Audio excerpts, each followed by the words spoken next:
Necə ki, Şeyxülislam İbn Teymiyyə rahmetullah buyurur ki, iki şey olmadan heç zaman heç bir əməl qəbul olmaz. Onlardan birincisi, möhtərəm qardaşlar, ixlasdır, hansı ki, etdiyimiz bütün əməllər Allah üçün olmalıdır. Və ikincisi də, etdiyimiz bütün əməllər Allah Resulü sallallahu aleyhi və səlləmin sünnəsinə muvafiq olmalıdır. Və ixlasın çox böyük səmərələri var.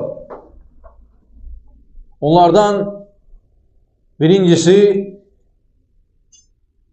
Allah Subhanahu və Teala'nın yanında insanın mənziləsini ucaldır. Və bunun Allaha yaxın olmasının ən böyük səbəblərindəndir. Və əməllərin qəbulu üçün ən birinci şərtdir, möhtərəm qardaşlar. Hər bir mömin, hər bir müsəlman istəyir ki, etdiyi əməllər Allah qatında qəbul olunsun. Hətta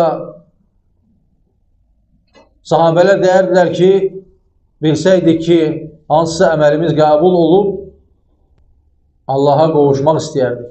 Yəni, əməllərin qəbulu çox önəmlidir. Və hər kəs əməl edir və o əməlin qəbul olub olmamasını yalnız Allah bilir.